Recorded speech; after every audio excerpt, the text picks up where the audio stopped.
cada 2 años y siempre es un gusto, obviamente, primero poder asistir y segundo, aprender de los muy buenos disertantes que tenemos para este año. Gracias por el espacio, el tiempo que te has tomado para compartir sobre el Congreso, Carlos. Bien, el Congreso es presencial, efectivamente, doctora Natalia. Siguiendo un poco con la agenda de hoy, el siguiente paso que vamos a dar es un poco a presentar nuestros ponentes de hoy. Yo sé que muchos ya les conocen, pero a mí siempre me gusta, es decir, te has esforzado mucho estudiando y llegando hasta donde estás y es importante que muchos conozcan la trayectoria de formación que tienen nuestros disertantes. La primera de ellas es la doctora Ana Uriarte. Ella es diplomada del Colegio Europeo en Neurología, realizó sus estudios en Zaragoza, pero se graduó como veterinaria en la Universidad de Dalford en París, donde realizó su internado general y su residencia del Colegio Europeo. Tras obtener su diploma, trabajó durante 8 años en un hospital privado a las afueras de Londres y luego se mudó posteriormente a Boston, donde durante 3 años fue profesora, investigadora y clínica en neurología en la Universidad de Tufts. Publica regularmente en revistas internacionales y ha colaborado en 2 libros de referencia de neurocirugía veterinaria. Mantiene una actividad de enseñanza en modo de webinars, congresos y medios sociales como ane.neuro y neuronavet.com, donde cuelga casos de neurología y actualmente trabaja en Londres, donde es la jefa del servicio de neurología y neurocirugía en el Southfields Veterinary Specialist. Doctora Anne, muy buenas noches, bienvenida y gracias por aceptar nuestra invitación. ¿Cómo estás? Muy bien, Jo, muchas gracias a ti, a vosotros y a ustedes, a todos por los que estáis ahí, que no me puedo creer, 231 personas, o sea, esta convocatoria que tiene el doctor Pellegrino y por supuesto también Cristian, el súper esfuerzo que estás haciendo organizando esto, me parece impresionante. Nada, muy contenta de estar aquí y poder hablar con Fernando, que además te conocí hace poco y me gusta mucho poder conversar con todos vosotros. Bueno, aprovechemos Pero, este espacio y nos cuentas un poco de Neuronavet, tu sí, vale. proyecto de formación. Vale, entonces lo que voy a hacer simplemente es compartiros, chicos, que lo que está empezando a hacer últimamente, a ver, que lo voy a mirar en grande para que lo podáis ver bien. Perdón, que se me está enganchando esto. Bueno, no lo puedo ver en grande.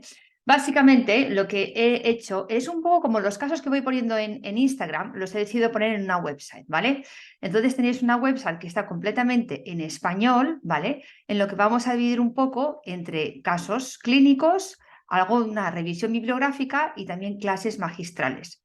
Todo esto que tenéis aquí es completamente gratis. Entonces podéis ir viendo algunos de los casos que he puesto en Instagram o otros parecidos, donde pues de repente cogéis, os metéis en el caso, veis un vídeo que hablo pues de esa enfermedad específica y lo que voy a hacer es comentar un poco sobre esa enfermedad y a veces incluso daros algunos links para algunos artículos que me parecen interesantes.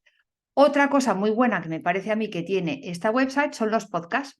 Entonces tengo bastante podcast que he podido grabar aquí, por ejemplo, con un colega que justo estábamos hablando hace poco, con el Fernando, un colega argentino que tuvo al doctor Pellegrino como profesor. Él es latinoamericano, argentino y ahora está haciendo la residencia en el RBC. Entonces hablé con él mientras hacía el internado con nosotros, pues a ver cómo hizo ese camino de estudiar en Argentina y acabar en el RBC como residente en neurología. Entonces, bueno, me parece que es un buen sitio donde podéis ver, pues ya os digo, muchísimos vídeos gratis. Pues, por ejemplo, yo que sé, aquí tenéis un vídeo sobre cómo tratar animales con radioterapia. Hay un montón de cosas que están completamente gratis. Tenéis todo en español. Y nada, pues para seguir que vayamos todos juntos aprendiendo más neuro. Y ya está. Perfecto, muchas gracias, Anne. Pues ya saben, pueden visitar www.neuronavet.es.com/es .com. y pueden visitar la página web para aprender de neurología, que a todos nos encanta. Y por último, nuestro invitado, referente latinoamericano, médico veterinario de la Universidad de Buenos Aires, especialista en docencia universitaria con orientación en ciencias veterinarias y biológicas y doctor de la Universidad de Buenos Aires, profesor titular regular de la Facultad de Ciencias Veterinarias y autor de numerosos trabajos científicos, publicaciones en revistas internacionales, de referencia, autor de 5 libros y 13 capítulos, ha participado en numerosos congresos, cursos y referencias a nivel nacional e internacional y con presentación trabajos de investigación en los mismos. Es profesor invitado y coordinador del módulo de neurología de múltiples posgrados y miembro titular de la subcomisión científica de ABEACA desde el 2003. Es uno de los miembros fundadores de NeuroLatinVet y para mí siempre es un placer poder compartir un espacio con él, el doctor Fernando Pellegrino. Muy buenas tardes para ti, Fernando, ¿cómo estás? Muy bien, Cristian. Bueno, gracias por invitarme. Y aclaro, Anne, la convocatoria es toda tuya, ¿eh? Así Sí, que no. un placer estar con ustedes. A ver, yo creo que es que esto es una fórmula ganadora, o sea, no teníamos cómo perder. Con Fernando convocando a saco en Latinoamérica y Anne por aquí en Europa, no teníamos cómo perder. Entonces, gracias a los dos de verdad por acompañarnos.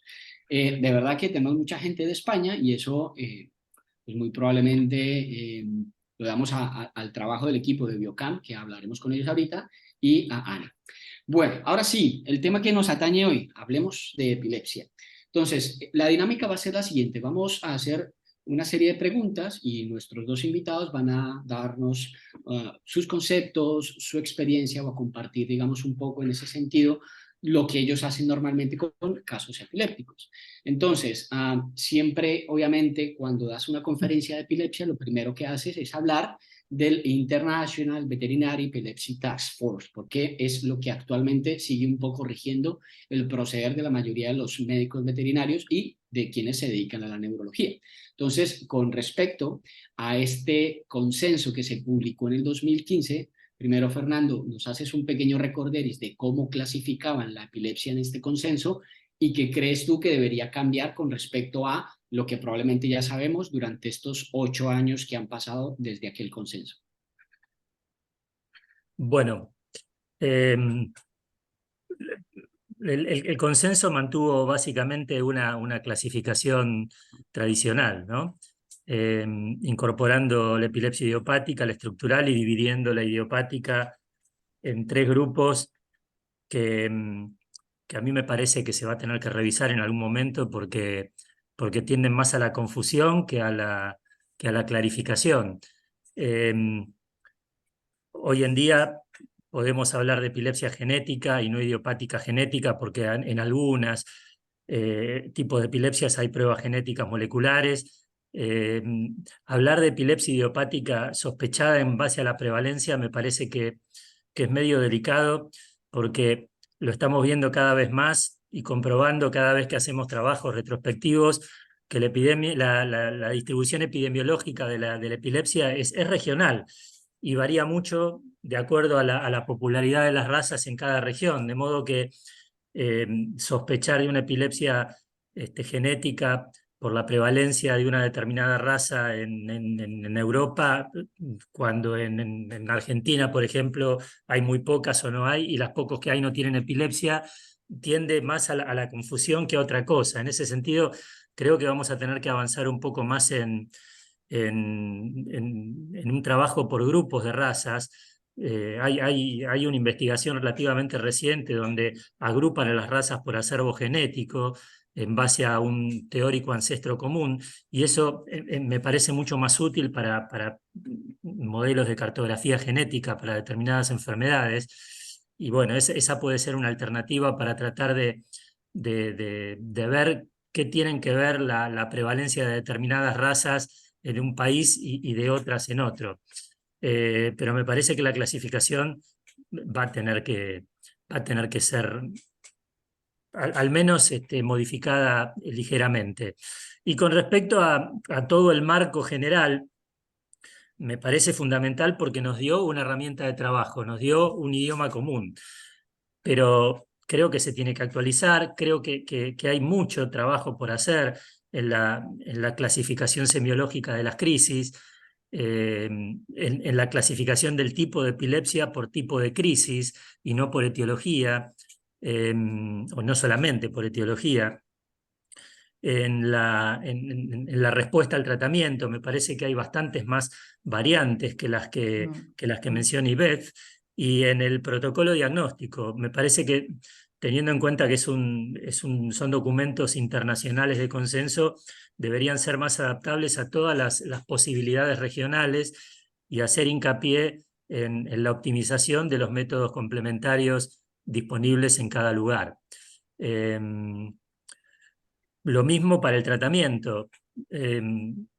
Probablemente en otros lugares del mundo no pase, pero en Sudamérica hay países donde cuentan con 1 o 2 alternativas terapéuticas y nada más, y el resto de los medicamentos son inaccesibles, de manera que yo creo que una reunión de consenso mundial debería incorporar especialistas de todas las realidades socioeconómicas, regionales, incorporar trabajos de investigación, aunque no estén tan validados científicamente como debieran, para dar distintas alternativas en los países donde no se puede acceder, ya sea por disponibilidad o por accesibilidad económica, a determinados medicamentos. Entonces, creo que los documentos de consenso son irreemplazables, son el camino de inicio para lo que debe ser, pero que tienen que seguir actualizándose y ampliándose. No hay una palabra de gatos, hay muy poco de electroencefalografía, hay poco de neurocirugía, es decir, es un camino que se inició y me parece que lo taparon los yuyos, y hay que empezar a desmalezarlo un poquitito y volver a andarlo de nuevo, ¿no? No sé qué opinás, Anne. Sí, sí, yo completamente. A ver, están un poco preguntando cuál es la clasificación. Básicamente es completamente de acuerdo contigo que hay que empezar por algún lado. Y efectivamente, para empezar por algún lado, va a ser un grupo de amigos o gente que se lleva, que se conoce más, que van a tener que empezar a decir, bueno, vamos a hablar todos el mismo idioma. Entonces, yo creo que ese es como supongo que el inicio del consenso, ¿no? Vamos a hablar todos el mismo idioma, vamos a quedar de acuerdo, alguien tendrá que decir algo, nos ponemos todos de acuerdo en algo, así recopilamos todos a través de todo el mundo información que podamos comparar, pero como dices completamente, en algún momento vamos a tener que todos, o sea, si nos hemos puesto de acuerdo en algo, es para luego hacer algo con eso, no para seguir como bobos lo que dice alguien.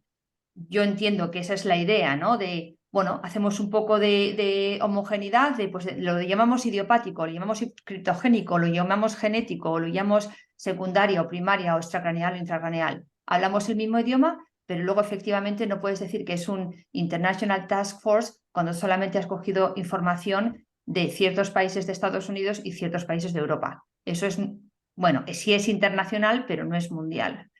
Y completamente de acuerdo. Hay que empezar, pero luego hay que seguir progresando. A mí personalmente lo que has dicho me interesa muchísimo y es lo que yo intenté hacer hace muchos años y luego el proyecto no siguió, hacer una clasificación en función de la descripción de las crisis epilépticas. Sabiendo que efectivamente en humana lo que hacen es una clasificación y una descripción porque tienen vídeo electroencefalograma. Y hasta que no ven una crisis epiléptica, no dice que una persona tiene una crisis epiléptica, que es lo que nos falla en medicina veterinaria. Pero si efectivamente todos nos unimos y todos empezamos a describir exactamente cómo son las crisis epilépticas y cómo son de diferentes y las vamos colocando en diferentes cajones, podríamos efectivamente, que a veces es lo que hacen en humana, ¿no? Tienen al fin una clasificación o casi es un diagnóstico simplemente por la descripción de la crisis. Así que sí, estoy completamente de acuerdo. Hay que empezar por algo, pero hay que seguir progresando. Y estoy completamente de acuerdo que no podemos, y ha habido muchas críticas también en esa clasificación del consensus, no podemos quedarnos ahí y solamente clasificar lo que ciertos neurólogos tienen a su alrededor, completamente. Es cierto. Bueno, al Muchas gracias. respecto, en Argentina Vale, nosotros hicimos una reunión de consenso, valga el término, para revisar un poquitito, actualizar y complementar la clasificación IBET. Y bueno, y la verdad que surgieron cosas muy interesantes. Esos documentos están publicados en castellano en la revista de neurología de la Asociación Argentina de Neurología Veterinaria, son de acceso libre.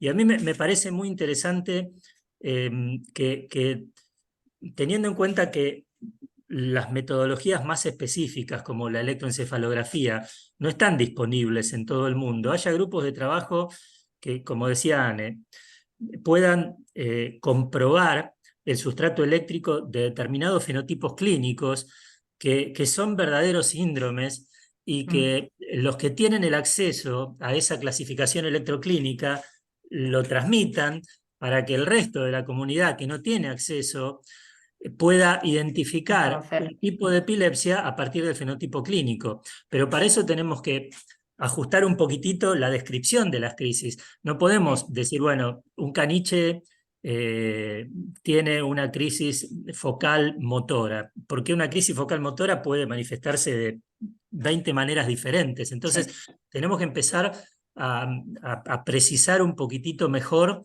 las características semiológicas de las crisis, porque eso nos va a permitir cortar camino y empezar a identificar síndromes.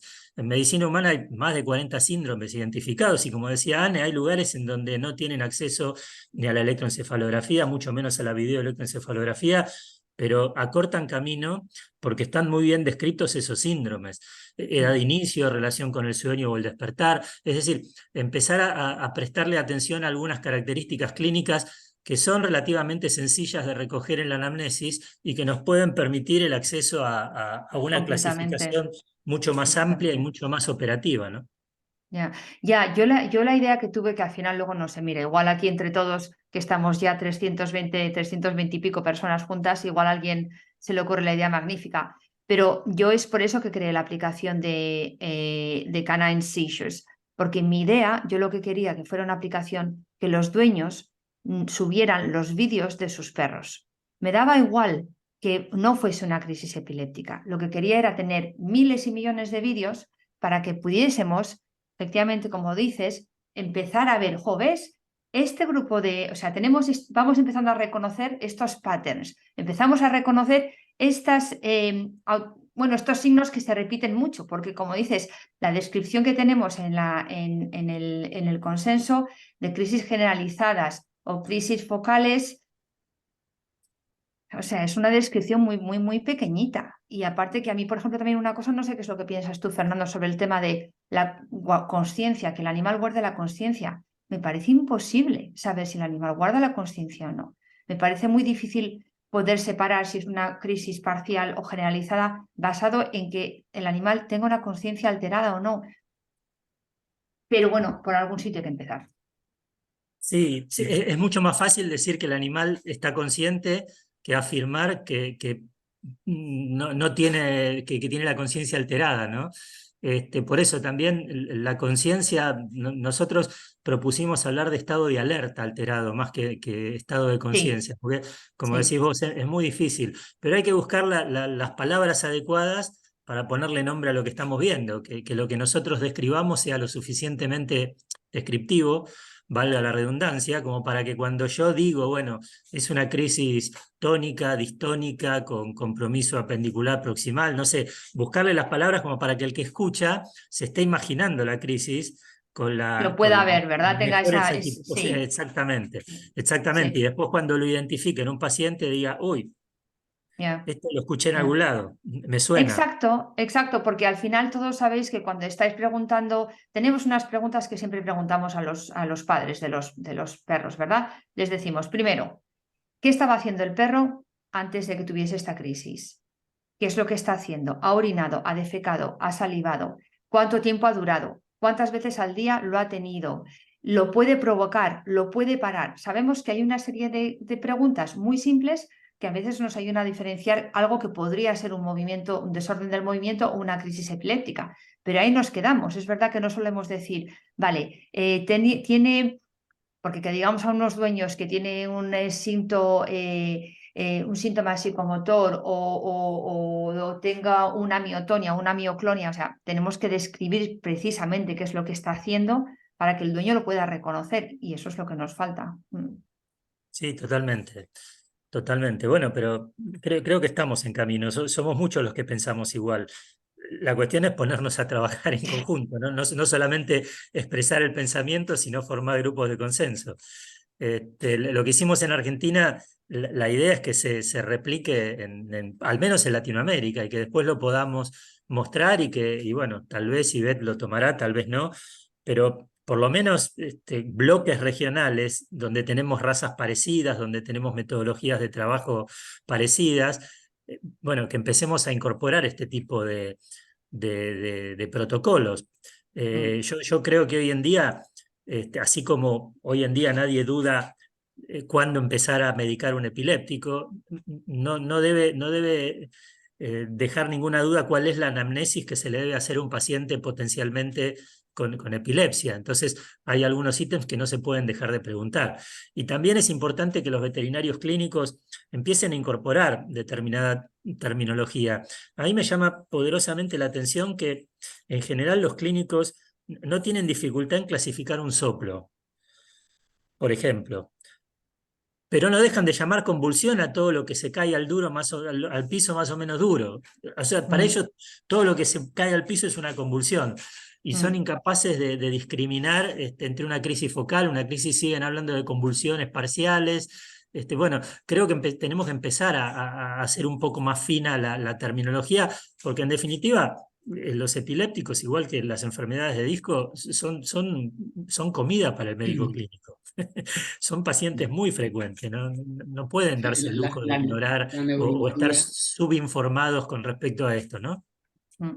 Sí, es que la neurología siempre ha sido una de las especialidades a las que los clínicos como que más le huyen y probablemente por eso no actualizan un poco los conceptos. No, quiero aprovechar este espacio porque creo que mucho de lo que han dicho y sobre todo, por ejemplo, lo que mencionabas, Fernando, sobre cómo demográficamente determina un poco la casuística que tú tienes, pues eso también probablemente determina el acceso a pruebas diagnósticas desde resonancia a 1.5 y pruebas moleculares para el diagnóstico de una enfermedad genética a probablemente estar en un lugar donde simplemente a través de exámenes neurológicos seriados puedas determinar que un paciente es epiléptico. Entonces, la pregunta va, ¿ha cambiado en algo durante estos 8 años después de publicado este consenso la aproximación diagnóstica que ustedes hacen a los pacientes según el rango etario que ellos utilizaban?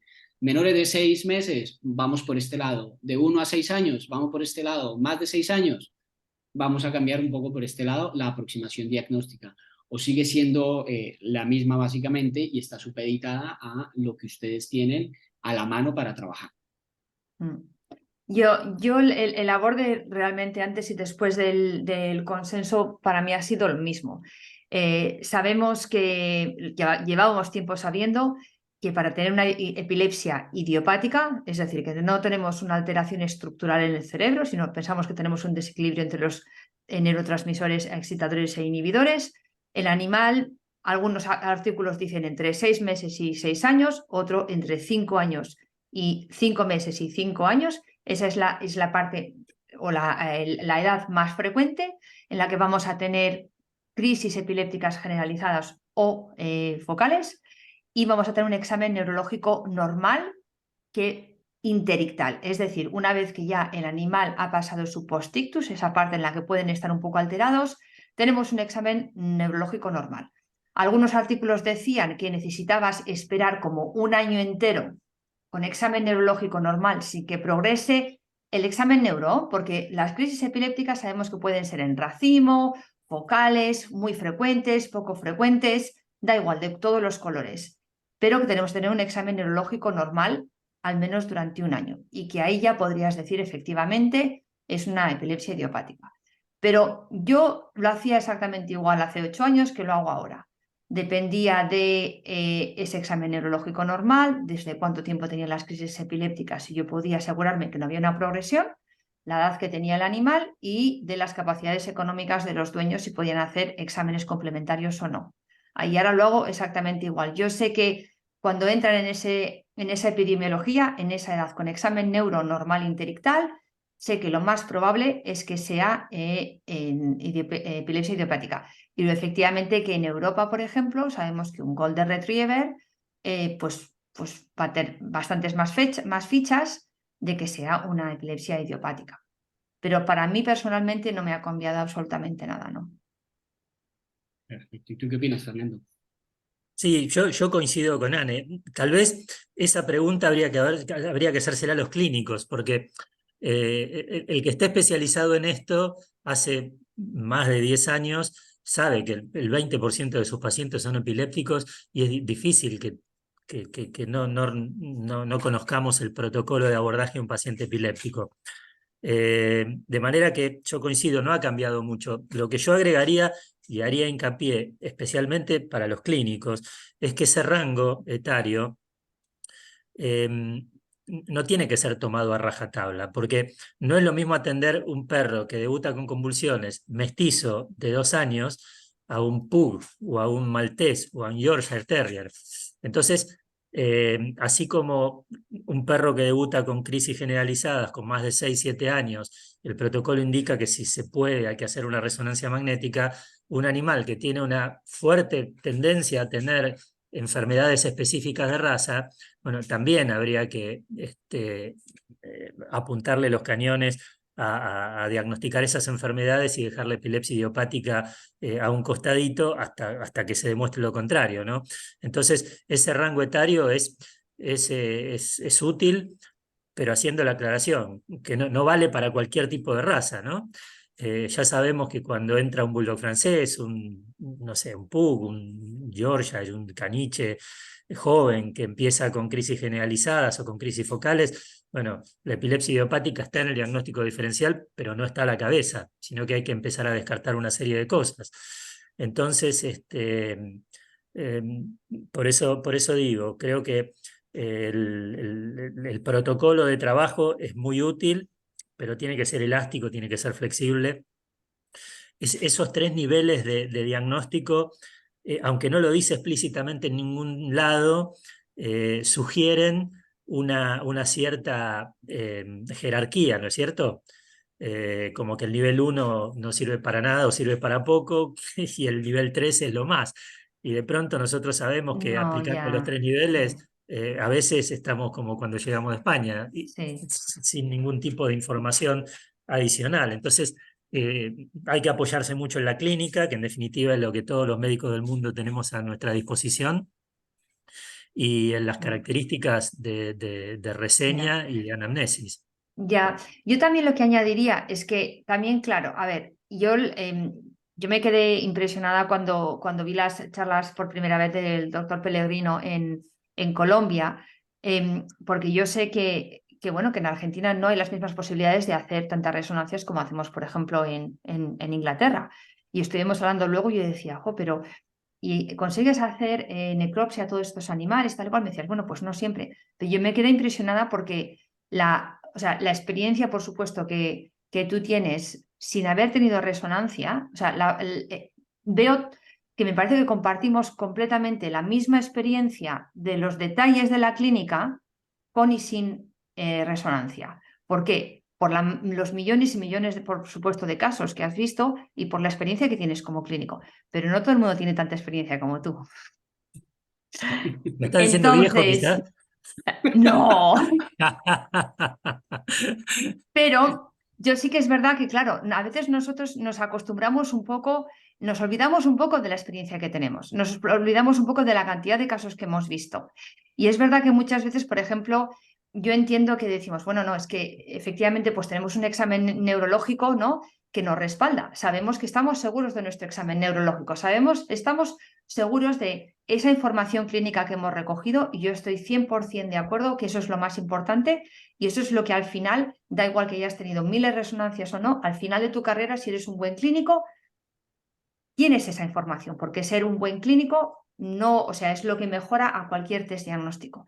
Pero es verdad que hay gente con menos experiencia clínica que a veces se tiene que apoyar en más test, si pueden, claro, porque no tienen esa experiencia clínica. Entonces, yo veo que lo mismo, o sea, si tenemos, por supuesto, posibilidades, pero pues en España, por ejemplo, poco a poco hay más posibilidad de hacer resonancia magnética. Y a veces, pues igual hay gente que acaba haciendo una resonancia magnética en un epiléptico idiopático, precisamente por eso, porque se sienten inseguros, ¿no? De ¿realmente el examen neurológico es normal? ¿Realmente estoy cogiendo bien la historia? Y yo siempre digo que si seguimos siempre como clínicos recogiendo la información de la misma manera, siendo muy metódicos en cómo abordamos los casos, es así como vamos a adquirir experiencia. tengamos exámenes complementarios o no, siendo siempre como muy metódicos, ¿verdad? Haciendo todo de la misma manera y aprendiendo de nuestros propios casos. Ya. Sí, Pero sí, sin sí, de embargo, una de acuerdo. las cosas Yo estoy en de la, acuerdo completamente con lo que vos decís, pero agregaría una cosa. Em, cuando el clínico se apoya demasiado en los métodos complementarios, está el riesgo que, como tampoco tienen experiencia en los métodos complementarios, También, sí, empiezan a sí. sobrediagnosticar Sí, hallazgos que son absolutamente, sí.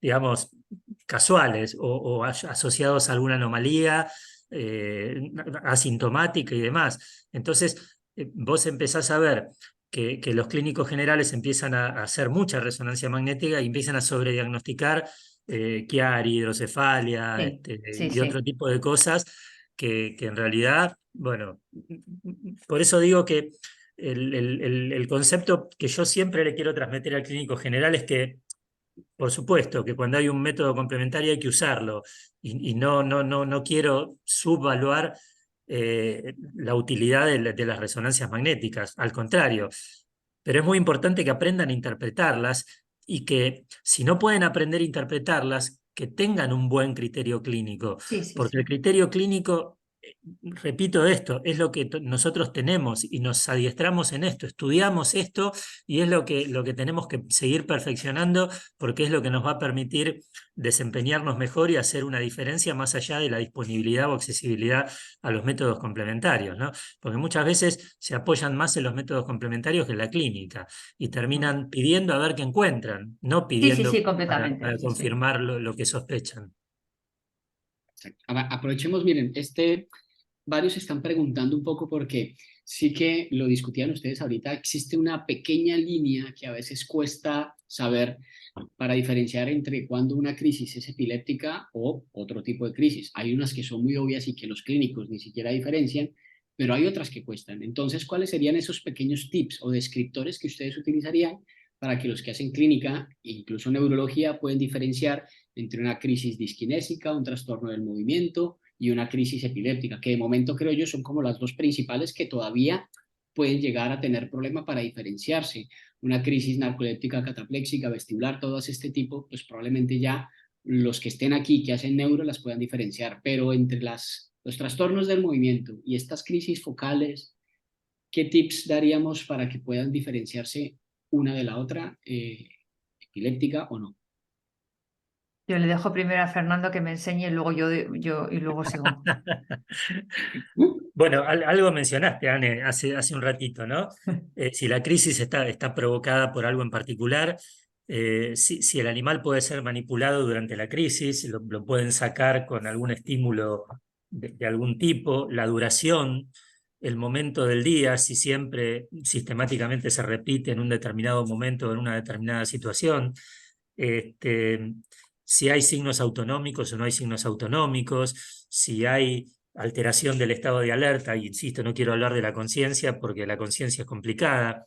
De cualquier forma, estos tips no son infalibles, porque muchas crisis focales motoras o Ujú. conductuales o autonómicas pueden llegar a confundir. Y además hay algunos trastornos, de los trastornos de movimiento sabemos bien poco, pero ya por el hecho que en muchos de ellos están involucrados los núcleos de la base, tenemos que considerar que la presencia de alteraciones del estado de alerta o inclusive la presencia de signos autonómicos no indica necesariamente que eso es una crisis.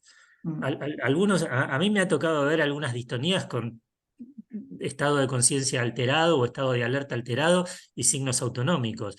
Entonces, eso hay que tomarlo con cuidado. Por supuesto que son enfermedades raras, la probabilidad también cuenta, mientras que uno ve 10 epilépticos por Mm. semana, ve un trastorno de movimiento cada 15 días. Entonces, es mucho más posible que sea una crisis epiléptica que un trastorno de movimiento. Y lo que yo creo que una de las cosas más que a mí me resultan más útiles para diferenciar una crisis de un trastorno de movimiento son los movimientos involuntarios faciales. Teniendo en cuenta que la representación en la corteza motora de la cabeza y de la cara particularmente de un perro, de un gato, está sobre representada, es muy raro que una crisis motora no involucre la cara, mientras que en un trastorno de Ya, eso es muy movimiento buena. Mm. Mientras que en un trastorno de movimiento la cabeza está involucrada en el movimiento de toda una región corporal. Entonces Mm, yo prestaría especial atención a eso mm. y lo adiestraría, de hecho lo hago, lo adiestro a los dueños para que se fijen específicamente en la cara, en las orejas, en los ojos, en los labios, en las mejillas, porque creo que esa para mí es el tip más importante para diferenciar Mm. una crisis de un trastorno de movimiento. Sí, te lo voy a Vale. robar ese, porque no lo sabía y tienes toda la razón. Está Tiene publicada, ¿eh? No está sentido. publicada. No hace falta que lo Está... robes, te lo regalo. Pues mira, La, Anne, ¿algo que agregar al comentario del doctor? no, quizás, a ver, el último, es verdad que las crisis parciales son las que siempre son más complicadas. Quizás diría, a veces tenemos que utilizar también la respuesta al tratamiento, ¿no? Que si tenemos, o sea, hemos dicho que los trastornos del movimiento, pues en general van a ser un poquito más largos, probablemente o puede ser que estén provocados, pueden estar relacionados con estrés.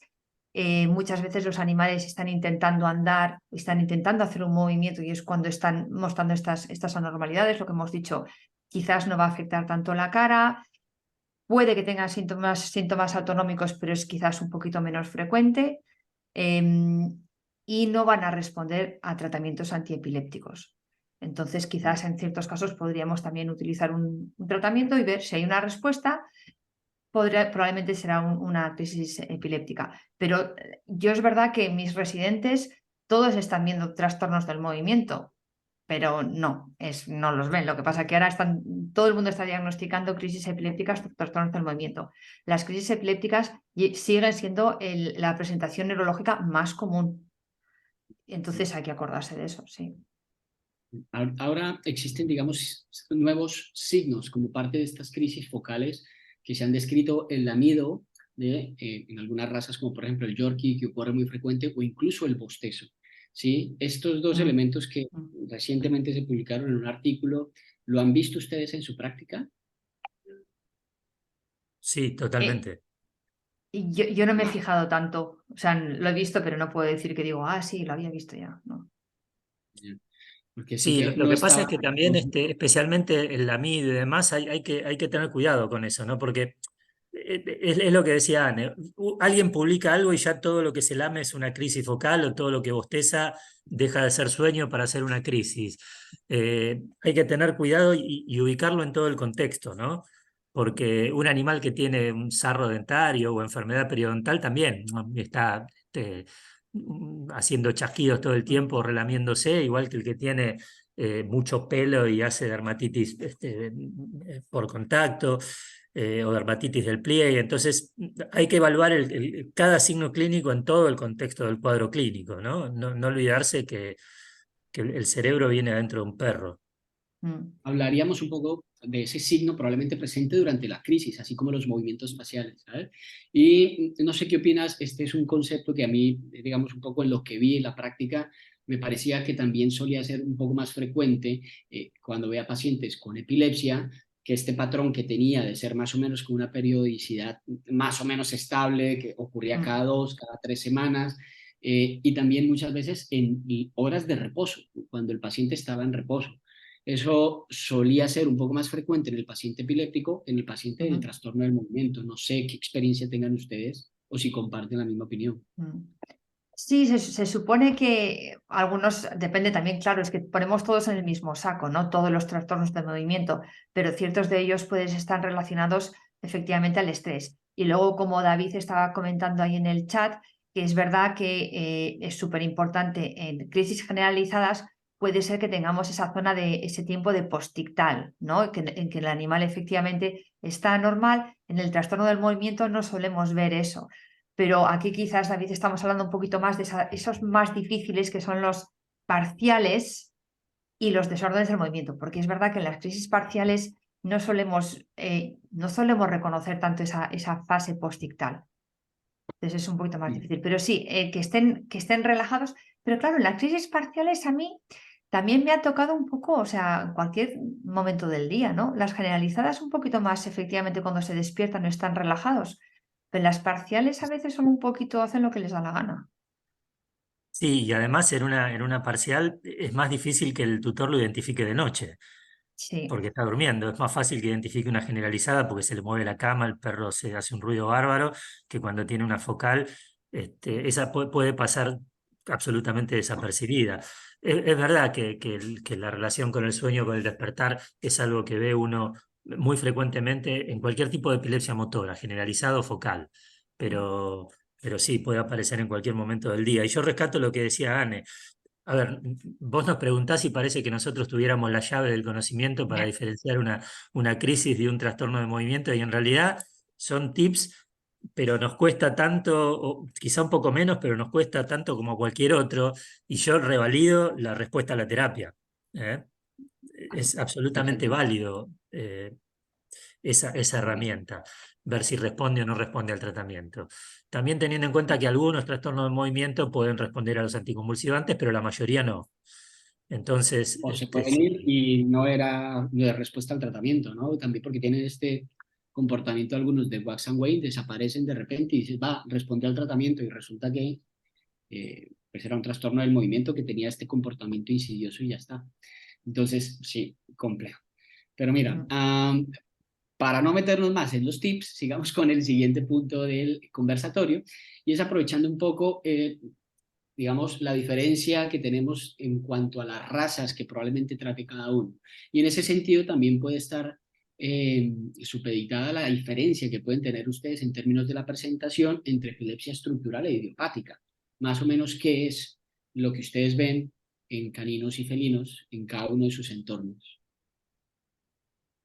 En cuanto a raza, No, en cuanto a qué es más prevalente para ustedes, la idiopática o la estructural.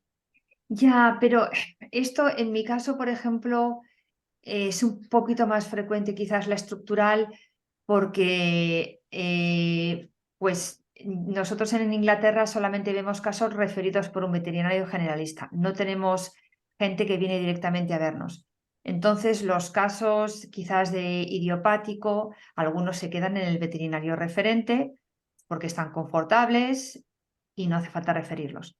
Entonces, en mi caso es, sí, además tenemos un centro de oncología, entonces vemos muchos estructurales por eso, pero no porque sea más frecuente, ¿eh? Yo creo que es más frecuente la idiopática. Para ti, Fernando. sí, lo que yo te voy a decir está sesgado por lo mismo que decía Anne, ¿no? Acá, en general, también tanto el clínico como el tutor, en forma espontánea, busca asesoramiento en la epilepsia idiopática, de manera que tenemos muchos casos de epilepsia idiopática. Pero así todo, yo te diría a ojo de buen cubero que la mitad son idiopáticas y la mitad son estructurales. Quizá un poco menos de la mitad son idiopáticas. Y esto lo que hace es reforzar el concepto que al individuo que tiene crisis, ya sea focales o generalizadas, siempre hay que hacer el esfuerzo de llegar al diagnóstico etiológico, con resonancia, con lo que sea, haciendo un seguimiento clínico sucesivo durante mucho Mm, tiempo, porque mm. si la mitad de las epilepsias la mitad de las epilepsias son idiopáticas, la otra mitad son estructurales. Entonces, si uno simplemente al que convulsiona le da fenobarbital o bromuro, levetiracetam o lo que sea, se va a estar quedando con una parte del cuadro sin resolver, ¿no? Mm. Perfecto. Bueno, vamos pasando al siguiente tema y es un poco hablar sobre el tratamiento. También, obviamente, hay mucho para discutir al respecto, pero con respecto a lo que recomendaba la International Veterinary Epilepsy Task Force, ¿sigue siendo el fenobarbital su primera opción o ha cambiado en algo durante estos últimos años? No, yo sigue siendo mi primera opción. A ver, sí, sigue siendo el medicamento que a mí personalmente me parece que es más infalible de todos. Lo que pasa que es verdad que en las estructurales suelo tener buen resultado con el levitaracetam y la única razón por la que suelo hacer levitaracetam es porque tengo menos efectos secundarios y tiene una vida media más corta y por dentro es más rápido. Entonces, la única razón por la que suelo hacer levetiracetam es porque yo quiero poder operar a esos perros que tienen una lesión estructural, un tumor, o quiero hacerles una radioterapia.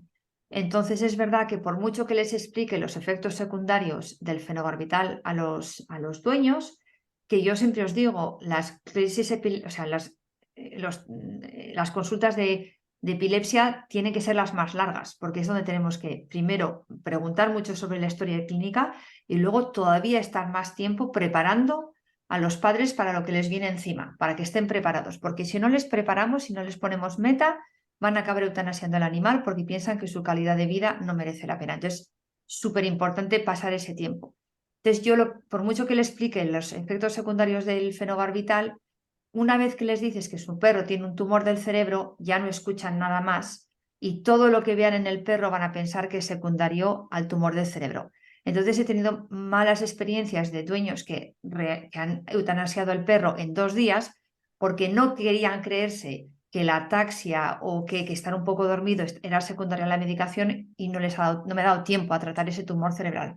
Entonces esa es la única razón por la que quizás utilizo el levetiracetam en lesiones estructurales tumorales, porque es rápido, con menos efectos secundarios, pero si no, para mí el fenobarbital es con el que sé que es más infalible o voy a tener mejores resultados en general. Perfecto. ¿Y tú, Fernando? Sí, coincido. El fenobarbital es la Ferrari de los medicamentos anticonvulsivantes. Mm. Para mí no tiene comparación en cuanto a efectividad. Coincido también con los efectos adversos. Yo me tomo un tiempo largo en explicárselo a los tutores, que obviamente les entra por un oído y les sale por el otro y se quedan con la mitad de las cosas que uno le dice y a la media hora están llamando por teléfono para ver si lo que uno les explicó, mejor dicho, lo que uno les explicó evidentemente cayó en el vacío, pero sí, el fenobarbital a mí me resulta el más efectivo. Y acá también utilizamos mucho bromuro de potasio, eh, porque es efectivo a pesar de los efectos adversos y porque es barato. Eh, con respecto al levetiracetam, coincido plenamente con Anne, yo lo uso en animales viejos, en animales que tienen comorbilidades que ya de por sí dan debilidad. No lo usaría nunca como primera opción como anticonvulsivante en una epilepsia idiopática, inclusive lo uso a regañadientes como fármaco de tercera línea.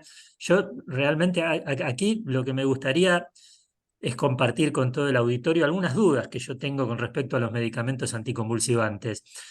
Yo escucho colegas de México, colegas de Chile, colegas de otros países que aman el levetiracetam y que reportan o comunican resultados muy buenos, que yo no los veo realmente. Entonces, a mí me da la impresión que puede llegar a haber diferencias en la calidad de los medicamentos que se comercializan en distintos países, porque yo no puedo entender cómo en México, por ejemplo, lo usan y lo anteponen en eficacia al fenobarbital, cuando en Argentina hacerle gastar un dineral, que es lo que vale el levetiracetam, para hacer seguro un fracaso terapéutico, uno lo siente como una traición al tutor del perro.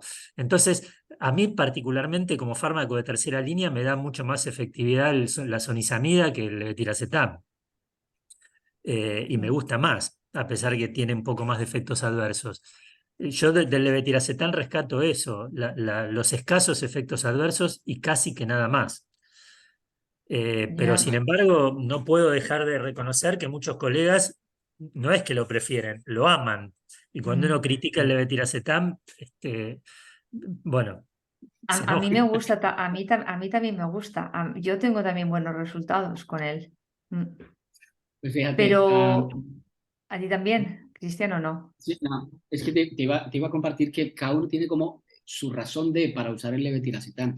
Yo ya no lo utilizo como un fármaco para manejo a largo plazo, sino que lo suelo utilizar en crisis de Mm. rescate, a manera de Sí. que este paciente medicado con fenobarbital suele hacerme clúster, pues ese paciente lo manejo por un periodo corto en cuanto tiene crisis para ver si evitamos, por ejemplo, en ese caso, la hospitalización.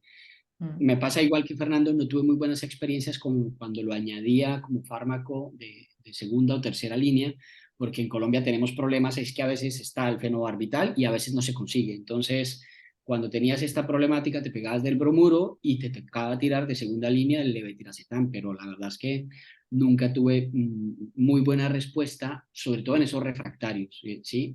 Para lo que es terapia de Ya. rescate, sí que funcionaba muy bien porque el paciente que me hacía 4, 5, 6 crisis en 24 horas, Beagle, que era una raza muy frecuente que sería tener este comportamiento, sí que con la dosis de 60, manera de rescate, y luego una terapia de 20 miligramos por kilo cada 8 horas durante 3 días más o menos, dejando 24 horas libre de crisis, me iba mejor que Sí. su manejo a largo plazo.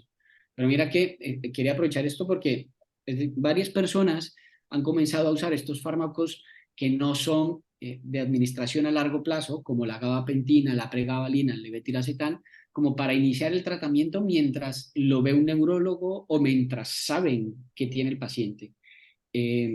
Yo sé que ambos son adeptos al fenobarbital, pero ¿qué opinión les merece esta práctica? A ver, yo cuando empecé a utilizar levetiracetam, y alguien ha preguntado sobre lo del efecto de luna de miel. Yo empecé a utilizar el levetiracetam también pues hace, no sé, unos 10 años o algo así, y me tenía la misma sensación, que no me daba buenos resultados, me parecía que efectivamente como que funcionaba y luego dejaba de funcionar. Y luego poco a poco lo he ido utilizando más y también utilizaba en Estados Unidos el levetiracetam de prolongado, que era cada 12 horas, que entonces lo podías utilizar más porque 3 veces al día es mucho. Y la verdad es que yo tengo que admitir que ahora me gusta mucho el levetiracetam. Y efectivamente lees artículos que dicen como primera opción epilepsia idiopática que no funciona. Y yo lo he utilizado no a largo plazo, pero sí que lo he utilizado, por ejemplo, pues si tengo incluso una epilepsia idiopática en racimo, ¿vale? Y lo que decías tú, pues para evitar quizás un efecto de pues, hacer una dosis de choque de fenobarbital, para evitar efectos secundarios, empiezo con un levetiracetam, luego continúo con un fenobarbital, ¿eh? No voy a mantener una epilepsia idiopática a no ser que tenga un problema hepático, porque sabemos que el fenobarbital se metaboliza por el hígado, el levetiracetam no, pero la verdad es que no lo sé si, no sabría deciros cómo lo estoy utilizando de diferente, pero me funciona mejor y no veo el efecto de luna de miel. Pero sí que veo animales que el levetiracetam y un vaso de agua tiene exactamente el mismo efecto. Todavía no tengo la experiencia para deciros cuáles son a los que me van a funcionar, pero a los que funcionan, funcionan bien. También os digo que si, por ejemplo, a 20 miligramos por kilo no me ha funcionado, ni me molesto en subir hasta 60. Ya sé que no va a funcionar. O sea, o funciona o no funciona. No es como el fenobarbital, que tienes que encontrar una dosis terapéutica y puedes ir aumentando la dosis hasta que quizás tengas una buena respuesta. Pero yo personalmente antes utilizaba la zonisamida mucho, pero hemos hecho un estudio hace poco en el hospital y hemos visto bastantes animales que tenían unos aumentos muy importantes del fenobarbital después de empezar la zonisamida. Entonces vamos a publicar esto. Entonces tenemos un poquito más de cuidado. A ver, que no ha pasado nada, pero es verdad que hemos hecho mucho seguimiento de la dosis del fenobarbital en la EMEA después de la zonisamida y hemos visto unos desarrollos un poquito importantes. Pero a mí me ha gustado siempre mucho la zonisamida con el fenobarbital. Me daba unos resultados muy buenos también. Mira, qué interesante, vamos extrayendo algunos tips de lo que han mencionado. Fenobarbital sigue siendo la primera opción, pero el levetiracetam, que está muy en auge, cada uno tiene como una experiencia y lo está utilizando, digamos, Sí. de manera particular y ha encontrado diferencias en la Pero respuesta. también alguien ha hablado algo de lo del precio del levetiracetam y no lo sé si es curioso porque cuando yo lo empecé a utilizar y que no me gustaba era cuando era carísimo y ahora no es tan caro y ahora sí me gusta, pues igual es algo del precio. Acá sigue siendo muy caro, ¿eh? Mm, Mira, si es caro no funciona, si es barato responden bien. sí. Pues igual es eso, porque Carlos por ahí, creo que ha sido Carlos alguien lo ha comentado y puede que tenga razón, porque es exactamente lo mismo, es lo que me pasó a mí. ¿Cómo haces, Ana? Yo me pongo a leer los comentarios y me pierdo, se me olvida qué es lo que voy a decir, pero tú estás ahí, pim, pim, pim, conectada con... Ya sabes que tengo el cerebro, tenemos dos cerebros las mujeres diferentes, ¿no? Como es podemos utilizarlo en los dos lados. Pues eso, se nota la diferencia. Mira, aprovechando este tema del tratamiento que a mí me parece algo muy interesante. Hablamos de la epilepsia que realmente podríamos pensar que tiene varios elementos etiológicos, es decir, una vez probablemente cuando ya encontremos, sabremos que no es solo un desorden entre la excitación y la inhibición por los neurotransmisores, sino que probablemente también haya alteración en los canales, probablemente también haya alteración en la conducción, en los sistemas de liberación presinápticos de los neurotransmisores, etcétera, etcétera. Entonces, pensando en eso, eh, a mí siempre se me ha venido un poco lo de la terapia multimodal. ¿Qué quiere decir esto? Siempre hemos dicho como no agotar el cartucho de balas a la primera, pero si comenzamos a incorporar otras estrategias terapéuticas no farmacológicas, por ejemplo, en un paciente epiléptico que nos llegue y definitivamente se va con su fenobarbital, ¿cuál sería el riesgo que tiene volverse refractario solo recibiendo fenobarbital versus incorporar estrategias no farmacológicas? El CBD, que está muy de auge, la acupuntura, la dieta, no sé, cosas que se han venido probando en pacientes epilépticos refractarios, pero ¿qué tal si en vez de usarlo en refractarios, en donde son pacientes ya mucho más complejos y difíciles de tratar, iniciáramos estas estrategias desde un principio como coadyuvantes a la farmacológica? No sé ustedes qué opinan de eso, si tienen o no experiencia y si de pronto en algún momento a futuro se planteen, por ejemplo, comenzar eso, a incorporar estas estrategias terapéuticas desde el momento cero que hacen el diagnóstico en el paciente epiléptico. Ya, yo no tengo mucha experiencia, pero me parece una idea muy interesante. Me gustaría mucho escuchar más sobre ese tema. En Estados Unidos es verdad que nosotros, por ejemplo, sí que empezábamos, casi siempre solíamos recomendar las dietas de MCT. Con el tema del CBD, aunque en Estados Unidos, cuando estaba yo ahí, estaba efectivamente aceptado por la FDA para tratar epilepsia refractaria en niños, todavía no teníamos la posibilidad de poderlo empezar en veterinaria. Entonces luego teníamos el problema que todo el mundo ha tenido hasta ahora, de pues estos productos que no sabemos lo que tienen, la cantidad que tienen, no teníamos una dosis. Y ahora en Inglaterra pues todavía también estamos en la misma situación. Pero me parece un concepto interesante, pero me gustaría más escucharos a vosotros. No he tenido esa experiencia, pero me parece que tiene sentido, efectivamente, quizás pensar en otras opciones antes de llegar a ese momento en el que ya no sabes qué más hacer. Yo ya sé la respuesta de Fernando, pero vamos a ver si me sorprende. Eh, Mira, la realidad es que yo probé muchísimas cosas en epilepsia. Probé dieta cetogénica. Los perros no tienen requerimientos de carbohidrato, así que es muy difícil la dieta cetogénica en perros y lo usé durante un tiempo y no me dio grandes resultados. Usé acupuntura y tampoco me ha dado resultados. De un tiempo a esta parte vengo incorporando ácidos grasos de cadena corta en la dieta y no veo grandes diferencias. Del CBD, ni que hablar, coincido con Anne, acá es muy difícil saber lo que le están dando a su perro, aunque todos usan CBD, y la realidad es que cuando uno se pone a analizar en los pacientes que reciben CBD, la frecuencia de crisis no varía demasiado, aunque el tutor dice que sí, de manera que evidentemente tiene un fuerte efecto placebo sobre los dueños el CBD, pero cuando uno se sienta y empieza a analizar la frecuencia de crisis, la verdad que yo no veo grandes diferencias y no creo que eso sea motivo como para decir que el CBD no sirve, sino como para afirmar que no sabemos lo que le estamos dando a nuestros pacientes. Por eso me parece que hoy por hoy en Argentina el CBD no es una opción de segunda ni de tercera línea, sino que es una opción de desesperación, nada más. Entonces yo sigo firme con los fármacos, con los medicamentos anticonvulsivantes. No, no he visto grandes ventajas en otro Ya, tipo de... Claro, yo es que quizás igual lo que probablemente, sí. Igual lo que perdón, dices tú, Cristian, es en vez de llegar, o sea, en vez de cómo utilizarlo cuando ya no sabemos qué más utilizar, hacerlo como una especie de complementación, que nosotros es lo que a veces hacíamos, lo único que teníamos como opcional era la dieta, ¿no? Aunque la dieta, por ejemplo, a veces costaba más casi que el medicamento, porque que el perro solamente coma eso y no coma nada más, tampoco es tan fácil. Pero me parece que podría ser algo interesante, claro, pero todo, el problema supongo que es el balance entre el precio, ¿no? Pero estaría interesante quizás efectivamente utilizar estas medicaciones, que hubiese estudios en los que se utilicen estas terapias no en casos refractarios. La mayoría de los artículos están publicados en casos refractarios, ¿verdad? Son solamente como 6 Exacto. semanas, pero en casos refractarios que ya se ha utilizado de todo.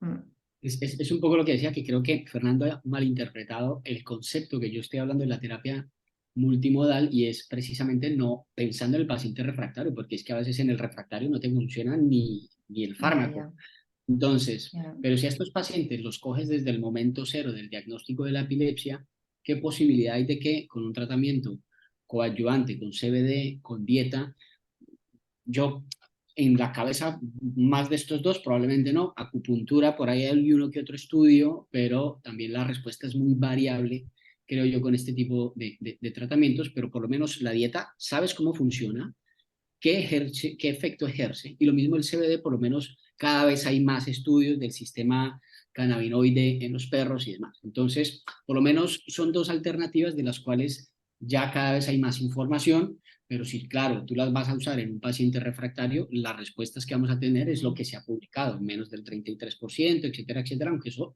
lo consideren una respuesta. Pero vamos al minuto cero y ¿qué ocurre? Probablemente, si no estás solo atacando al fenobarbital con su efecto GABAérgico, sino que al mismo tiempo estás modificando el metabolismo de una neurona porque le estás proveyendo un sustrato diferente que un carbohidrato, y al mismo tiempo activando el sistema cannabinoide con un medicamento que bien sabemos todos que todavía existe, es decir, si no tenemos consenso sobre la enfermedad, en ese sentido, sobre el tratamiento, poco, digo del CBD, la presentación, la dosis y demás, pero sí que sería, digamos, un concepto, o por lo menos alternativas que se podrían considerar en el futuro, teniendo en cuenta de que esta es una enfermedad polietiológica, no solo es un canal el que está alterado o una mutación genética, sino que ya estamos hablando de que existe este concepto de la mutaciones o la epigenética, y que eso obviamente influye mucho en la evolución de una enfermedad. Entonces, quería aprovechar un poquito, antes de que Fernando nos dé tu opinión, de invitar a uno de los compañeros, que es Pablo, es su nombre, trabaja con un laboratorio que están haciendo cosas muy interesantes acá en España. Pablo, ¿estás por ahí?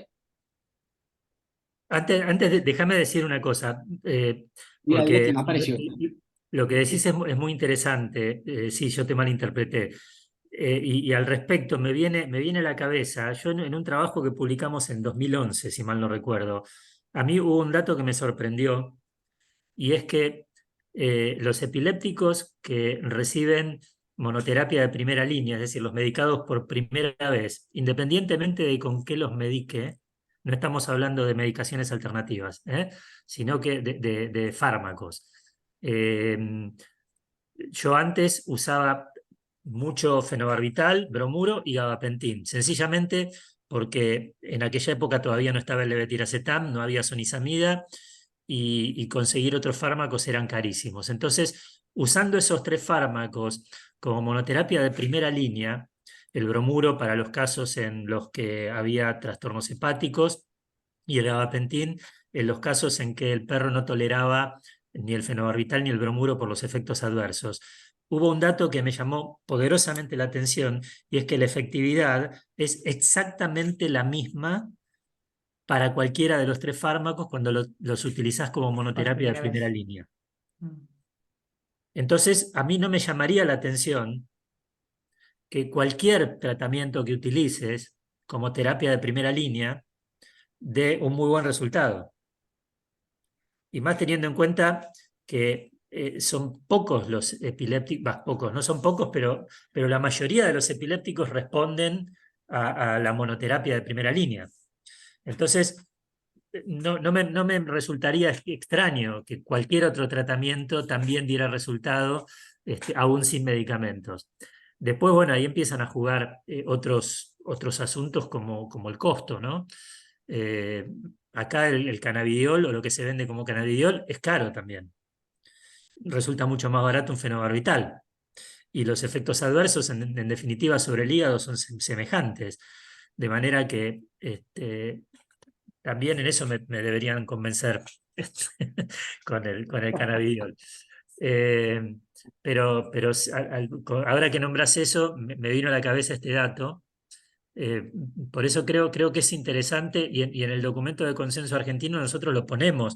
Creo que hay que hacer más investigaciones regionales con terapias, con los fármacos que hay en el lugar y con fármacos alternativos que puedan ampliar la batería terapéutica, aunque sea como primera línea. Después, bueno, los refractarios son otro problema, ¿no? Pero la mayoría andan bien con monoterapia, de manera que podría ser una alternativa muy interesante. Es un campo de investigación. Exacto, precisamente. Y es difícil valorar un poco el resultado porque al final no tenemos información de cuál es el tiempo en el que un paciente en promedio tarda en volverse refractario. Sí que sabemos cuántos más o menos pueden haber en promedio, 20, 30%, pero cuánto tarda desde que el inicio de la terapia hasta en el momento en que manifiesta refractariedad. Y si esta politerapia de alguna forma o no afecta esa evolución. Es complicado, pero es un poco porque en medicina humana sí que tratan un poco de modificar el estilo de vida de la persona. Practica más ejercicio, tu dieta, cuídate con eso. ¿Y eso por qué no lo hacemos nosotros en medicina veterinaria? ¿Sabes? O sea, deja el alcohol, el cigarrillo. Tratan de modificar mucho el estilo de vida de la persona en pro de la evolución de la enfermedad, si sea un fármaco el que le administren. Pero esas cosas no las pensamos nosotros en los animales, precisamente pues porque son unas mascotas y no pensamos que están en un apartamento encerrado y salen 10 minutos en la mañana y 10 en la tarde. ¿Qué tal aumentar la actividad física de un animal así? Yo qué sé. Es por pensar en estas opciones. Vamos a ver si Pablo ya está por ahí y se conecta con nosotros. Pablo, ¿estás o no Sí, estás? Ahora, est- estamos, te estamos. escucho pero no te veo. No me apaño Vale, con esto. Pablo trabaja con Biocamp Pets aquí en España y nos va a contar un poco sobre lo que están haciendo para tratar de sacar la fórmula de un CBD para la epilepsia aquí en España. Cuéntanos, Pablo. Segundito, voy a compartir pantalla.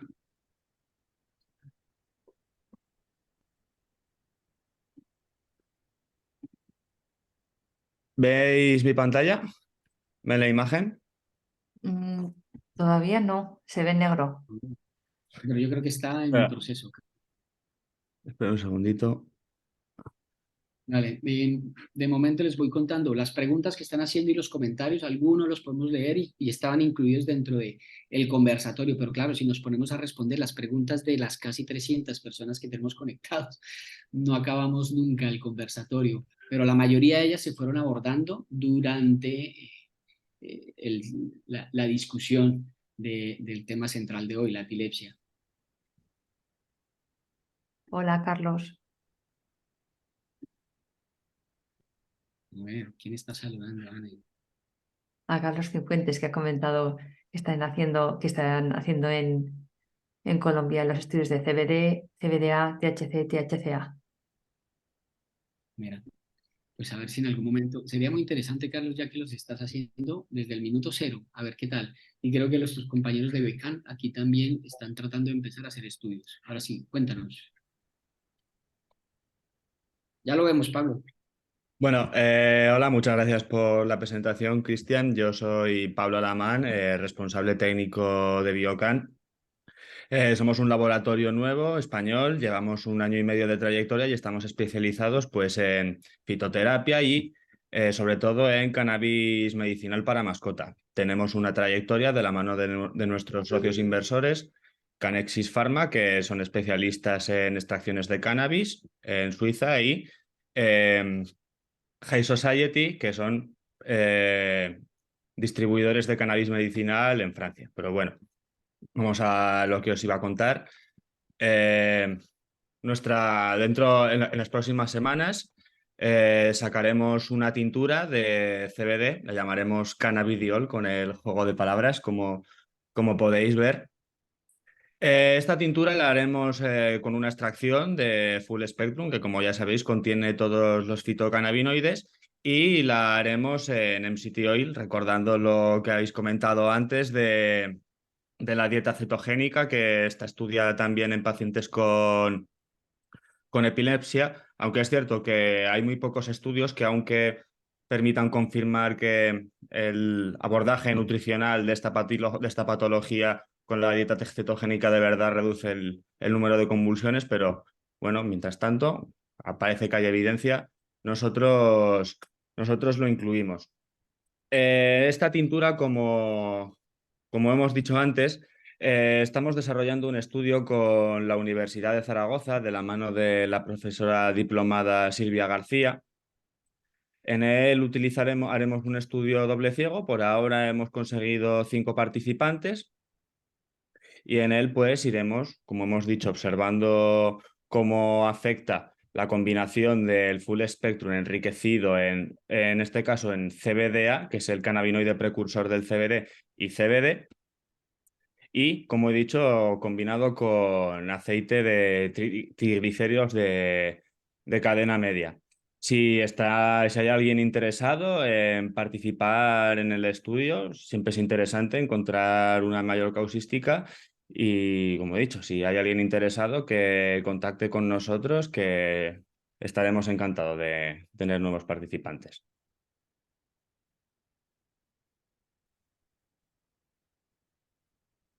Perfecto, Pablo, muchas gracias.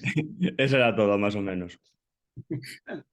Lo interesante es eso, si vas a sacar un producto, ojalá, sobre todo si es nuevo, que haya estudios de por medio. Y creo Sí, que claro. ellos dos están interesados en hacerlo. Ojalá personas de la comunidad veterinaria de aquí España que tengan una casuística interesante de pacientes epilépticos puedan aportar pacientes al estudio. Ahí están los contactos de Pablo y Biocam Pets Laboratory para que les contacten. Gracias, Pablo. Bueno, para finalizar, Anne se está apuntando los contactos o está leyendo mensajes. Estoy leyendo mensajes. Para finalizar, las comorbilidades comportamentales que tienen algunos pacientes epilépticos. ¿Las tratan? ¿No las tratan? Si no son parte de la crisis. Son estos pacientes que pueden llegar a tener un poco conductas bizarras y pareciera ser que esto podría ser parte de lo que está detrás de la etiología de la epilepsia, pero podría llegar a requerir o no un tratamiento adicional. En la experiencia que ustedes tienen, ¿se han encontrado con pacientes con necesidades en este tipo de tratamientos o no? Yo no sé si me he enterado de la pregunta. Deja de estar leyendo mensajes. Mira que al final no son dos cerebros, ¿eh? Estoy preguntando si has tenido que tratar pacientes epilépticos que tienen comorbilidades comportamentales, de estas comportamentales que no responden al Perdona. medicamento antiepiléptico. Sí, jo, y cada vez me parece que reconozco más porque, como siempre dice Isidro Mateo, igual ellos me han visto a mí, pero yo no les he visto a ellos. Me parece que probablemente al principio me perdían muchos de estos cambios de comportamiento. Pero sí, no sé si los perros cada vez están más locos, porque los dueños cada vez están más locos, pero, Suma. pero sí, estoy viendo. Y la verdad es que, desgraciadamente, y me gustaría mucho escuchar la experiencia de otros colegas, porque yo no tengo mucha experiencia. Ya sabéis que en Inglaterra al final nos quedamos súper cerrados, hacemos solamente una cosa, que es neurología. Entonces, yo no tengo ni idea de comportamiento, porque los problemas que tengo de comportamiento los refiero a otro especialista. Y me gustaría saber, veo mucho, me parece que veo mucho trastornos obsesivos compulsivos, ansiedad por separación, problemas de socialización con otros perros, pero la verdad es que no tengo mucha experiencia en cómo tratar conjuntamente medicación ansiolítica con antiepilépticos. ¿Y en tu caso, Fernando? Sí, nosotros hemos visto mucho, desde hace mucho tiempo vemos trastornos de comportamiento. Los trastornos de comportamiento yo los dividiría en grupos. Hay trastornos de comportamiento que son parte de la psicología clínica de la epilepsia y medicándolo se solucionan. Con eso no hay inconveniente. Hay algunos trastornos de conducta que son provocados por el mismo entorno epiléptico. Es muy frecuente que la familia que tiene un perro epiléptico deje de sacarlo a pasear por miedo a que tenga una crisis en la calle, que empiece a estar muy encima del animal y eso genera trastornos de conducta. Entonces, el perro empieza a manifestar problemas que antes no tenía, sencillamente porque le cambian sus rutinas. Por eso yo considero muy importante mantener las rutinas del perro y de la familia y no alterarlas. Muchas veces con eso también funciona. Y también hemos visto trastornos de comportamiento que aparentemente son independientes del cuadro epiléptico, pero que tratándolas en conjunto con un especialista en conducta, no solamente mejora el trastorno de comportamiento, sino que también mejora la epilepsia. Y esto no hace otra cosa que validar el concepto de redes neuronales, ¿no? La epilepsia también es una enfermedad de redes neuronales y las redes neuronales con las comorbilidades comportamentales se pueden enredar con las redes conductuales. Entonces, hemos visto muchos perros que tratándolos, haciendo terapia conductual, mejoran notoriamente sus crisis aún sin medicación y mejoran su trastorno de conducta. De vuelta, el gran problema en Argentina son los costos. La terapia con un buen especialista en conducta es muy cara. Entonces eso limita muchas veces el poder trabajar en equipo. Y yo recuerdo siempre una frase que medio que acuñamos juntos con un especialista en conducta con el que trabajamos, y es que el perro tiene un problema de conducta si ese problema representa un problema para el dueño. Claro, por supuesto, ya. Y no es un problema para el dueño, por más que el perro venga con un cartel que dice tengo un trastorno de conducta, el dueño no va a hacer nada para solucionarlo. Entonces, de manera que eso también es importante saberlo, ¿no? Nosotros no podemos inducir a un dueño a hacer una terapia conductual si para él su perro no tiene ningún problema, ¿sí? Sí. Pero bueno, es como ¿qué joroba, no? ¿Dónde está la joroba? ¿Qué joroba? Tú has visto, porque a mí me parece, me da la impresión, pero quizás es solo mi impresión, que encuentro más problemas de conducta cuando son animales muy jóvenes. Y ya como la combinación, la carambola genial, es un animal muy joven con crisis parciales y generalizadas y que empiezan muy joven, menos de un año, y muchas veces estos los veo con muchos problemas de ansiedad por separación, enfermedades obsesivas compulsivas, y sorprendentemente en dueños que ya han tenido perros antes, que ya han tenido otros cachorros y que ves que tienen como una buena estructura de socialización y como de saber llevar un perro. No sé si te ha pasado a ti esto con perros más jóvenes.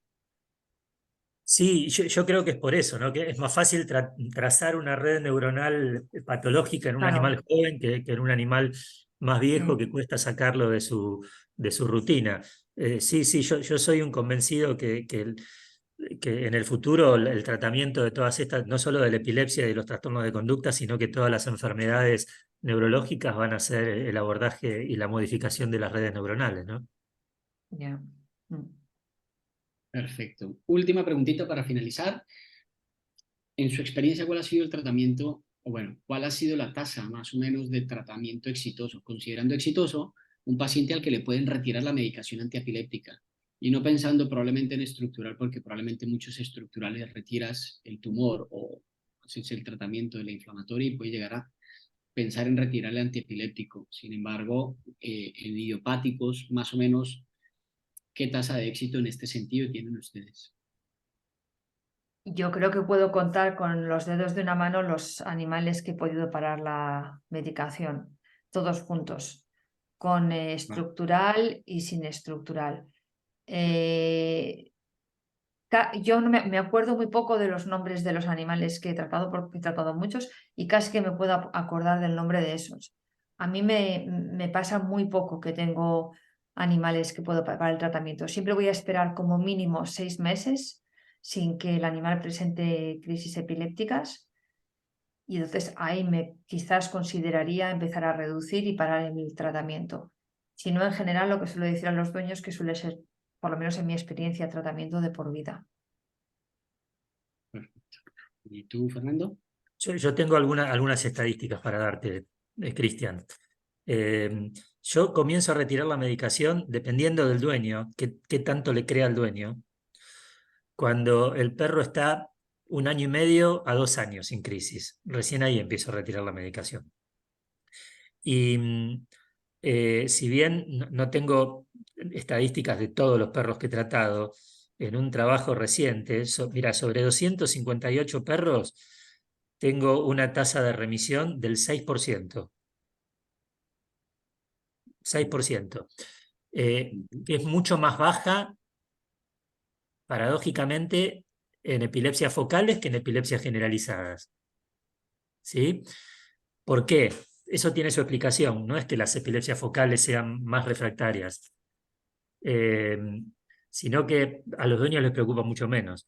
Entonces, el hecho que el perro tenga una crisis focal cada 3, 4 meses, al dueño no le mueve un pelo si está bien con fenobarbital y no hace ningún esfuerzo por intentar mejorar la situación. Inclusive muchas veces se olvidan de dosar el fenobarbital o de pedir un segundo fármaco para que el animal deje de tener crisis, sencillamente porque no los asusta tanto como una crisis generalizada. En las crisis generalizadas el dueño está mucho más pendiente y es más permeable a politerapia con 2, 3 y hasta 4 fármacos. Entonces, la tasa de remisión en crisis generalizadas, aún con politerapia, es más alta en epilepsias generalizadas que en epilepsias focales, pero ya estamos hablando de variables que no tienen que ver con el fenotipo clínico de la epilepsia, sino con variables relacionadas a la decisión del médico y a la decisión de los tutores. Pero en un trabajo que hicimos sobre 258 perros, los animales con epilepsia generalizada y con epilepsia combinada, focal y generalizada, la tasa de remisión fue en los dos del 6%. Y en caniches, los caniches, yo voy a presentar un trabajo ahora y está presentado para publicación también con un síndrome focal, tengo una tasa de remisión del 4%. Pero te repito, hay un factor relacionado a la decisión de los tutores que es fundamental para que la tasa no sea más alta. O sea, y eso quiere decir que tienes 6%, 4% que después de 1 año y medio o 2 años les paras la medicación y no vuelven a tener una crisis nunca más. Sí, con un Bueno, seguimiento de entre 2 y 3 años, ¿no? después de eso. Sí. Interesante, interesante. Bueno, pues muchas gracias a los dos por su tiempo. Ha sido 1 hora y media de abundante conocimiento. Agradezco a los dos de verdad el tiempo que han sacado. Tú en tu tarde, Fernando, tú, Anne, en la noche, para acompañarnos en este webinar y hablar de epilepsia. De verdad, como dice Fernando, unos genios. De verdad, muchísimas, muchísimas gracias. Quiero aprovechar este último minuto para recordarles, y lo voy a poner justo en el chat en este momento, aquellos que publiquen una foto de este webinar en sus redes sociales, historias en el Instagram, etiquetando @VetCanSpecialist, @NeurolatinVet y @Neuronavet, participarán en una beca, ¿sí? Media beca para el diplomado online de neurología veterinaria y una beca completa para el Congreso de NeurolatinVet. Lo que hacemos nosotros normalmente es nuestro equipo técnico saca a todas las personas que han hecho esta publicación y hacemos un sorteo a través de un sistema que está en la web. Se ingresan todos los perfiles, se hace el sorteo y luego estaremos publicando en nuestras historias quiénes han sido acreedores a la beca, ¿vale? Así que pongan su mejor cara, Fernando y Anne, para que ellos tomen las fotos y con eso entonces puedan hacer la publicación. Bien. Pedís cosas Yo, yo, difíciles, vos, Cristian. yo lo que te quiero decir, yo lo que quiero agradecer es a la gente, o sea, yo lo que no entiendo es cómo pueden estar escuchando a nosotros 1 hora y media hablar de nuestros temas, porque estamos aquí tranquilamente conversando, preguntándonos cosas y hablando de nuestros temas, y la gente está ahí aguantando como unos campeones. Me parece alucinante. Pues mira, la verdad es que varios de los que he visto hacen neuro, así que cómo no van a aprovechar para escucharles a ustedes dos hablando de un tema tan, tan, tan importante. Entonces, gracias a ustedes dos, gracias a todos los participantes y de verdad, pues espero nos volveremos a ver con ellos en el diplomado online, cada uno hablando de diferentes temas. Esta vez no estarán hablando de epilepsia, pero sí que aportarán en el diplomado con diferentes temas. Bueno, no siendo más, yo creo que me despido de ustedes. Espero que pasen una muy buena noche. Anne, muchas gracias por todo. Doctor Fernando, como siempre. Un placer Gracias, tenerte. Cristian, por esta iniciativa. Gracias, Anne, por Sí, lo participar. mismo, Un gracias, gusto Fernando. compartir con vos esta charla y creo que este es el camino, ¿no? Empezar a compartir experiencias y conocernos los que hacemos más o menos lo mismo para empezar a sembrar lazos y poder hacer trabajos conjuntos, aunque más no sea, no digo trabajos científicos, aunque más no sea compartir ideas y empezar a desparramarlas por la comunidad veterinaria. Creo que eso es más que suficiente, por lo menos en esta primera instancia, especialmente para una profesión que es tan independiente y tan segregacionista, ¿no? Que empecemos a compartir ideas. Eso es fundamental. Y en esto tu iniciativa, Cristian, es fundamental y tu participación, Anne, más. Y la participación de estas 300 personas que en un momento se juntaron, bueno, también maravillosa. Yo no dejo de sorprenderme. Así que gracias a todos. Chao, Vane. Chao, Fernando. Adiós, buenas noches. Muchísimas. Adiós.